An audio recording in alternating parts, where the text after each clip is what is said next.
The Celestial Empire, or Points and Pickings of Information about China and the Chinese, by George Moggridge.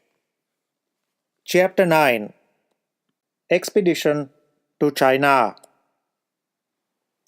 I have already told you of the immediate, though not the sole, cause of the war between the British and the Chinese, and though you may not clearly understand the merits or demerits of it, you know that it was, in some way or other, connected with opium. It is, indeed, by many called the Opium War. China has long supplied Great Britain with tea, but as the Chinese always overvalued themselves as a people and undervalued foreigners, so frequent disagreements took place. In all these disagreements, owing to their comparative weakness and the distance of their resources, the English were compelled to put up with insult and to accept such terms as the Chinese thought proper to propose, or to turn the risk of losing the tea trade altogether. This was a state of things likely enough to produce a complete rupture at one time or other, and in the year 1840 the long-threatened crisis arrived. Some say that the war broke out because the English were determined to cram opium down the throats of the Chinese against their inclination, that the fault was altogether on the side of the English, and that the Chinese were blameless as well as a much injured people. Some, on the contrary, say that the war was entirely owing to the pride and stupidity of the Chinese, who brought it upon themselves by their senseless arrogance, insolence, and extortion, and that Englishmen always behaved themselves in China with moderation, with uprightness, and honor. Truth may perhaps lie between the two, for as in private quarrels both sides are generally somewhat to blame, so both sides may have been to blame in the Chinese war. It is not, however, for me to enter into politics. My business in this chapter is to set before you some points and pickings of the expedition, giving wiser people to express their opinions thereupon. Though I have said something about opium, and am now about to say something on war, yet the less personal acquaintance we have with them both, the better. The former would do us no good, and the latter might do us a great deal of evil. If we truly love our country, we shall rejoice in her welfare, always desiring that her greatness may be equaled by her goodness, and that her justice and humanity may keep pace with her power. There's strength in justice, and yet happy land that reigns with uprightness secure shall stand. A nation's weakness may be seen afar in justice, tyranny, and lust of war.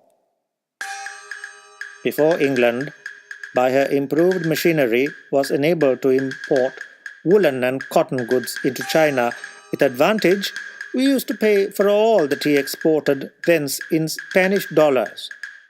But since then, owing to the increase of the opium trade, instead of paying silver, we have received silver, as will be seen by the following account in 1776. About 1,000 chests of opium were imported into China, but in 1837, not less than 40,000 chests found their way among the Celestials, for which they had to pay $25 million. The tea and other articles brought from the Chinese in 1838 amounted to £3,147,481. The opium metals and cotton sold to them in the same year amounted to £5,637,052. Balance £2,489,571. You see, then, that there is a balance in our favor of more than 2 millions, paid for the most part in Saisi silver or silver in lumps. Now the followers of Confucius are as fond of Saisi silver as other people are. And when in the year 1837 to 8, instead of receiving, they had to pay nearly $9 millions, no wonder that they should rub their eyes and look, if possible, graver than they did before. Never did the Chinese government see so clearly as they then did the enormity of the British in bringing opium among them, nor the criminality of their own people in smoking it. I lately met with the following epigrammatic lines. Some wonder what the cause can be the Chinese silver's called Saisi, but probably they call it so because they sigh to see it go. Soon after, Commissioner Lin confined the British representatives and other merchants and burnt the 20,283 chests of opium. It was decided that an expedition should be fitted out against China. When the news reached the Cape Squadron that Admiral Elliot was appointed to the command of the Indian station and would therefore head the expedition fitting out at Calcutta against the Chinese, "Ho for China!" was the general cry among the blue jackets. Some of them thought of promotion, some of prize money, and many of both, while not a few, in a light-hearted way, made up their minds to bring back as many tales of the Fokies, the Chinese, as they could as presents for their friends. There is no doubt that the sailors regarded the Chinese as a proud and extortionate people, and on this account the war was with them the more popular. The character of one nation has great influence over the people of another, so that both principle and policy equally require national integrity.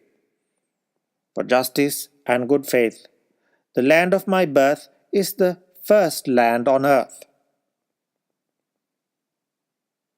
It was a matter of no small surprise and alarm to the Chinese to witness a warlike force entering the Canton River of 19 ships, 3 of them men of war and 2 of them frigates, besides 4 armed steamers carrying 3,000 well-appointed soldiers.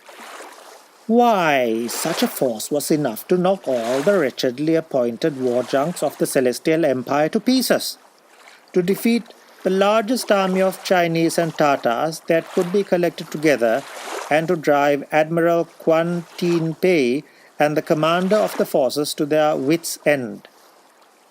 No wonder that one after another the Chinese batteries were destroyed, that Canton was captured, and that the Chusan group of islands and Tingai, the impregnable city of Tingai, were taken. The Chinese had batteries in abundance, and no doubt they expected that the forts of the Boka Tigris, or Hu Moon, commonly called the Bogue, would sink the British ships. Then they had their booms, or chains, and sunken junks stretched across part of the river, as well as rafts of enormous furs lashed together with huge cables to prevent the progress of the vessels. But neither the forts, the chains, nor the rafts could arrest the barbarians, for such is the name given by the Celestials to foreigners. Victory after victory plainly showed that the inexperience of the Chinese rendered them altogether unfit to contend with the tactics and courage of Europeans. The trenches dug, the cannon's breath wings the far hissing globe of death. Fast whirl the fragments from the wall, which crumbles with the ponderous ball, and from that wall the foe replies o'er dusky vales and smoky skies. When the Mandarins first saw the success of the British, they began to look about them and appeared anxious to come to reasonable terms with their opponents.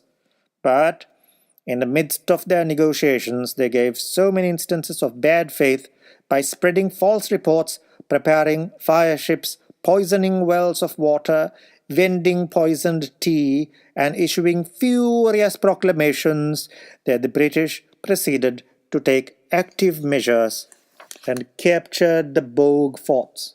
A treaty was then formed which gave the English, among other advantages, the possession of the island of Hong Kong as a permanent settlement. The Union Jack was soon seen flying on Possession Mount. When Hong Kong was given up to the British, the following preliminary arrangements were agreed to. First, the cession of the island and harbour of Hong Kong to the British Crown. All port charges and duties to the Empire upon the commerce carried on there to be paid as if the trade were conducted at Whampoa. Second, an indemnity to the British government of $6 million, $1 million payable at once and the remainder in equal annual installments ending in 1846. Third, direct official intercourse between the countries upon equal footing. Fourth, the trade of the port of Canton to be opened within 10 days after the Chinese New Year and to be carried on at Whampoa till further arrangements are practicable at the new settlement. As the danger of the British remaining in their factories became imminent on account of the deceitful conduct of the Chinese, Captain Elliot resolved to quit them.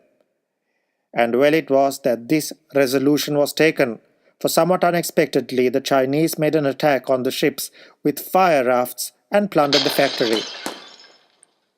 At a time when the prospect of peace appeared fair, the Chinese, instead of ratifying their treaty and opening their trade, set about repairing their damaged forts and collecting their forces together, offering large rewards for the destruction or capture of British ships or men, so that the war, which had for a season subsided, burst out again.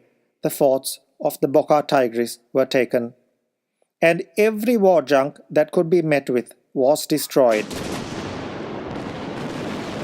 The deceitful and rapacious character of a great proportion of the Chinese mandarins is correctly drawn in the following lines put into their mouths by the author.